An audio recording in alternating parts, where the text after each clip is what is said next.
سالس کی آنکھیں حیرت سے پھٹ گئیں۔ وہ فوراً آگے بڑھا اور اپنی بیٹی کو اٹھا لیا، جس کے چہرے پر تکلیف کے آثار تھے۔ نیم بے ہوشی کی حالت میں اس نے سالس کو دیکھا اور کہا، ڈیڈی، شمائل کے پیٹ میں بہت درد ہو رہا ہے۔ پیٹ میں درد؟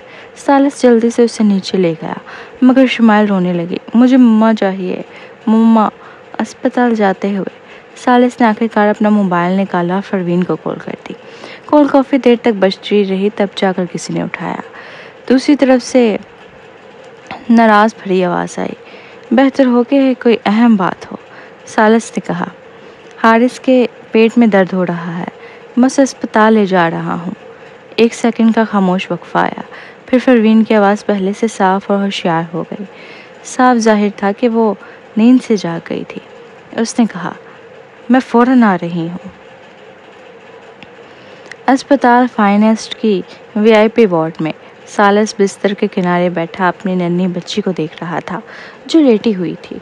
اس کے ہاتھ میں ڈرپ لگی ہوئی تھی اور شمائل جو اب تکلیف میں نہیں تھی، سو چکی تھی۔ اچانک دروازہ کھلا اور ایک سایہ ہوا کی طرح اندر داخل ہوا۔ سالس نے دیکھا کہ پروین تیزی سے شمائل کے قریب آئی۔ اس نے ایک ہاتھ سے اس کی آنکھوں کی پتلیاں چیک کی، دوسرے ہاتھ سے اس کی نبض دیکھی، پھر وہ کھڑی ہوئی اور ڈرپ پر ایک نگاہ ڈالی۔ سب کچھ چیک کرنے کے بعد اس نے سرد لہجے میں کہا، یہ نارمل اسٹمک فلو ہے، لیکن یہ کہنے کے باوجود بھی وہ زیادہ مطمئن نظر نہیں آئی۔ شمائل وقت سے پہلے پیدا ہوئی تھی، اگرچہ وہ حارث سے مضبوط لگتی تھی۔ یہ صرف اس لیے تھا کہ پروین نے اسے بچپن میں بہت محنت سے سنبھالا تھا۔ عام لوگوں کی نسبت جب وہ بیمار ہوتی تھی تو سنبھالنا مشکل ہو جاتا تھا۔ پروین نے جیب سے دوا کی ایک چھوٹی سی تھیلی نکالی، ایک گولی نکالی اور شمائل کے منہ میں رکھ دی۔ یہ حرکت شمائل کو جگا گئی۔ اس نے آنکھیں کھولی اور دھیمی آواز میں مما کہا، جیسے کوئی بلی میاؤں کرتی ہو۔ پھر اس نے گولی نگل لی، جو منہ میں رکھتے ہی گل گئی اور دوبارہ سو گئی، مگر اس بار وہ کافی بہتر لگ رہی تھی۔ جب شمائل کی حالت کچھ سنبھلی تو پروین، جو سیاہ لباس میں ملبوس تھی، اچانک کھڑی ہوئی، اپنی انگلی سے سالس کو اشارہ کیا اور باہر نکل گئی۔ سالس آہستہ سے کھڑا ہوا، اس کے ہونٹوں پر ہلکی سی مسکراہٹ تھی اور اس کی آنکھ کے کونے میں پر موجود دل میں عجیب سی کشش تھی۔ وہ پروین کے پیچھے وارڈ سے نکلا اور دیکھا کہ وہ سیڑھیوں والے کارنر کی طرف مڑی ہے۔ اندر جانے سے پہلے اس نے پیچھے مڑ کر اسے دیکھا۔ اس کی بادام جیسی آنکھیں گرم جوشی سے بھری ہوئی تھیں۔ سالس دوبارہ چل پڑا۔ ابھی وہ کارنر مڑا ہی تھا کہ کسی نے اسے کندھے سے پکڑا اور دیوار کی طرف دھکیل دیا۔ جب تک وہ دیوار سے لگا، عورت اس کے سامنے آ چکی تھی۔ پروین نے ایک ہاتھ سے اس کی کالر پکڑی ہوئی تھی اور دوسرے ہاتھ سے اس کے ہاتھ قابو میں کیے ہوئے تھے۔ یوں وہ مکمل طور پر قابو میں تھا۔ سالس نے کوئی مزاحمت نہیں کی۔ وہ خاموشی سے دیوار کے ساتھ ٹیک لگائے کھڑا رہا اور پروین کو دیکھ کر مسکرایا۔ اگرچہ وہ آدھا سر اس سے چھوٹی تھی، مگر اس کی آنکھوں میں جنگلی اور بے لگام چمک تھی۔ پروین نے پوچھا، مسٹر سالس، جب تمہارے بیٹے کو تکلیف ہوئی تو تم میرے پاس کیوں آئے؟ سالس کی آنکھوں میں شرارت بھر گئی۔ کیا وہ شک کر رہی تھی کہ اسے سچ معلوم ہو گیا ہے؟ اس نے پرسکون انداز میں کہا، کیا تم ڈاکٹر نہیں ہو؟ پروین کو اس پر شک ہوا، مگر وہ بالکل پرسکون لگ رہا تھا۔ اس کی آنکھیں گہری اور ناقابل فہم تھی۔ وہ اس کے خیالات نہیں پڑھ پا رہی تھی۔ اس نے آگے پوچھا، اسپتال میں بہت اچھے ڈاکٹرز موجود ہیں۔ سالس کی آواز گہری اور پر اثر تھی۔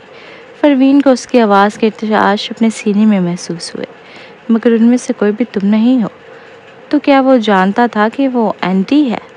یقیناً اس کا مطلب یہی تھا، مگر وہ بات ایسے کہہ رہا تھا جیسے رومانوی الفاظ کہہ رہا ہو۔ یہ آدمی ہر وقت فلرٹ کرنے کے چکر میں رہتا ہے۔ پروین کے چہرے کے تاثرات بدلے۔ اسے تب یہ احساس ہوا کہ ان کے قریب ہونے کی وجہ سے سالس کی خوشبو اس کے ارد گرد پھیل گئی۔ اس نے اس کا کالر چھوڑ دیا تھا اور تھوڑا پیچھے ہٹ گئی، مگر آنکھوں میں اب بھی غصہ باقی تھا۔ اس نے پوچھا، حارث نے شام کو کیا کھایا تھا؟ سالس نے معاملے کو سنجیدہ لیا اور کھانے کی فہرست بتانے لگا، آئس کریم، فرینچ فرائز، موس کیک، ٹھنڈا تربوز جوس۔ اور پروین نے سنا تو اس کے ہونٹوں میں جھٹکا سا آیا۔ اس نے سختی سے کہا، بچوں کا نظام انہضام کمزور ہوتا ہے، رات کو بہت زیادہ کھانے سے پرہیز کرو، خاص طور پر گرم اور ٹھنڈی چیزیں ایک ساتھ کھانے سے معدہ خراب ہوتا ہے، بڑے ہی برداشت نہیں کر سکتے۔ تو بچوں کا کیا حال ہوگا؟ تم نے اپنے بیٹے کو اب تک کیسے زندہ رکھا ہے مسٹر سالس؟ چونکہ حارث پروین کے ساتھ رہ رہا تھا، وہ پہلے ہی اس کا مکمل طبی معائنہ کر چکی تھی۔ وہ تھوڑا دبلا ضرور تھا مگر اس کی صحت میں کوئی خرابی نہیں تھی، مگر ثالث کی لاپرواہی دیکھ کر وہ واقعی اس کی قابلیت پر شک کر رہی تھی۔ ثالث نے شرمندگی سے ناک کھجائی۔ یقیناً وہ عام طور پر سختی کرتا تھا، مگر جب شمائل نرم آواز میں ڈیڈی کہتی تھی تو وہ سختی نہیں کر پاتا تھا، مگر یہ قصور اس کا ہی تھا۔ عام طور پر روب دھار رہنے والا ثالث نرم لہجے میں بولا، قصور میرا ہے۔ پروین نے تب جا کر اپنا انداز بدلا، مگر اگلے لمحے ثالث نے ہنستے ہوئے کہا، یہ سب کھانے کی چیزیں تو اصل میں مس پروین مہر قاسم کے لیے منگوائی گئی تھی۔ جب تم نہیں آئی تو حارث اور میں نے کھا لیا۔ آخر اسے اچھا نہیں ہوتا۔ پروین، کیا وہ اسے قصوروار ٹھہرا رہا تھا کہ وہ نہیں آئی؟ اسی اسپتال کے VIP وارڈ کے دوسرے سرے پر جویل ڈاکٹر سے بات کر رہا تھا۔ اس نے پوچھا، میرے تیسرے چچا کی طبیعت تو سنبھلی ہوئی تھی، وہ اچانک بے ہوش کیوں ہو گئے؟ ڈاکٹر نے چشمہ سیدھا کیا اور آہ بھری۔ اس نے کہا، ہم نے مسٹر اسمتھ کا CT اسکین کیا ہے، ان کی گردن میں ایک رسولی ہے۔ تفصیلات ابھی باقی ہیں، مگر ہم جلد ہی پتہ لگا لیں گے کہ یہ رسولی خوشگیم ہے یا بدخیم۔ جویل نے سر ہلایا۔ اس کے عام طور پر نرم چہرے پر بھی پریشانی کے آثار تھے۔ اس نے پوچھا، اگر یہ بدخیم ہو تو پھر کیا ہوگا؟ ڈاکٹر نے پھر آہ بھری۔ رسولی بہت خطرناک جگہ پر ہے، شریانوں کے بالکل قریب۔ اگر یہ بدخیم ہو تو آپریشن بہت مشکل ہو جائے گا۔ معمولی سی لغزش سے مریض کی جان جا سکتی ہے۔ ایسی نازک کیسز صرف اینٹی ہی سنبھال سکتی ہے۔ مگر ڈاکٹر یہ بات زبان پر نہ لا سکا۔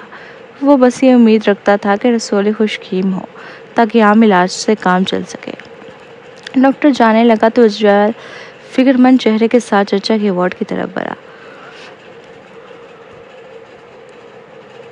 مگر جب اس نے دیکھا کہ دوسرے VIP وارڈ کی لائٹس بھی جل رہی ہیں تو اس کی پیشانی پر بل آ گیا۔ کسی نے بتایا، ثالث کے چھوٹے صاحب بیمار ہے، اسٹمک فلو ہے، اس لیے ڈرپ لگوانے لائے ہیں۔ ثالث کے چھوٹے صاحب یعنی تانیہ کا بیٹا؟ اتنی رات گئے تانیہ بھی وہیں ہوگی، ہے نا؟ جویل جو اسے دیکھنا چاہتا تھا اس وارڈ کی طرف بڑھا، مگر جب وہ سیڑھیوں کے پاس پہنچا تو اسے کچھ محسوس ہوا۔ اس نے جلدی سے مڑ کر دیکھا اور شیشے کی کھڑکی سے اندر کا منظر دیکھا۔ اندر ایک مرد اور عورت جذباتی انداز میں ایک دوسرے کے قریب کھڑے تھے۔ وہ مرد ثالث مہدی تھا اور عورت وہ پروین مہر قاسم تھی جو پاشا خاندان سے تھی۔ جویل جیسے پتھر کا ہو گیا، وہ وہیں کا وہیں ساکت رہ گیا۔ جویل اچانک وہیں رک گیا۔ اس کی آنکھوں میں حیرت کی یہی جھلک ابھری۔ ثالث مہدی پروین مہر قاسم کا ساتھ تھا، ان دونوں کے درمیان کیا تعلق؟ اچانک اندر موجود لوگوں کو شاید باہر ہونے والی حرکت کا اندازہ ہو گیا، اور ثالث کی تیز و تند نگاہ شیشے کے اس پار جویل تک پہنچی۔ جویل فوراً پیچھے ہٹا اور دیوار کے پیچھے چھپ گیا۔ اسے اندر مزید جھانکنے کی کوشش نہیں کی، البتہ وہ اندر سے آنے والی زوردار آوازیں سن سکتا تھا، دیوار سے ٹکراتے جسموں کی آوازیں، دبے دبے سے سکارنے اور سانسوں کی بے ترتیبی۔ یہ سب کو سن کر خود جویل کے چہرے پر بھی شرمندگی چھا گئی۔ وہ ایک قدم موڑ پیچھے ہٹا اور دبے قدموں سے وہاں سے کھسک گیا، جیسے ڈر ہو کہ کہیں وہ دونوں سے دیکھ نہ لے۔ وہ واقعی بہت عجیب صورتحال ہوتی۔ اسے یاد آیا کہ آخری بار جب اس نے ایسے بچوں کے لیے نامناسب آوازیں سنی تھیں تو وہ 5 سال پہلے تانیہ کے ساتھ تھا۔ رہی بات ریانہ کی تو وہ تو بس ایک رات کی بے ہوشی تھی۔ اس رات بھی اسے یاد کہ وہ تانیہ کے ساتھ تھا، لیکن صبح آنکھ کھلی تو وہ ریانہ تھی۔ جویل کے حافظے میں اس نے کبھی بھی ہوش میں آ کر ریانہ کے ساتھ تعلق قائم نہیں کیا تھا، نہ ماضی میں اور نہ ہی گزشتہ 5 برسوں میں۔ جویل نے آگے جانے کے بجائے واپسی کا راستہ دیا اور لان کے وارڈ میں واپس چلا گیا۔ سیڑھیوں کے اندر جب پروین کی ٹانگ روکی گئی تو اس کا مکہ حرکت میں آیا۔ موقع دیکھ کر اسے ثالث کے بائیں کندھے پر زوردار گھوسا مارا۔ اس کے بعد پروین پیچھے ہٹتے ہوئے جھگڑا ختم کیا اور سرد لہجے میں کہا، مسٹر ثالث، برائے مہربانی میرے ساتھ مناسب فاصلہ رکھیں۔ ثالث نے اپنا کندھا تھاما ہوا تھا، ایسا لگتا تھا جیسے چوٹ کافی سنجیدہ ہو۔ اس نے ایک ہلکی سی تلخ مسکراہٹ کے ساتھ کہا، میری معلومات کے مطابق آپ ہی میرے قریب آئی تھی مس پروین۔ پروین کا چہرہ اب بھی سخت تھا، اس کی نظریں تیز اور غصے سے دھندلائی ہوئی تھی، اس کے کانوں کی لوئیں بھی تھوڑی سی سرخ ہو گئی تھی۔ پروین تو بس اسے ایک چھوٹا سا سبق سکھانا چاہتی تھی، لیکن جیسے ہی اس نے اسے چھوڑا وہ فوراً آگے بڑھا اور اس کی کمر تھام لی اور اسے اپنی طرف کھینچا اور بدتمیز۔ پروین نے فوراً گھوسا مارا، مگر وہ جھک کر بچ گیا۔ دونوں کے درمیان پورے 10 منٹ تک باقاعدہ لڑائی چلتی رہی، جب تک کہ پروین نے موقع پا کر اسے مارا اور اپنا بدلہ لیا۔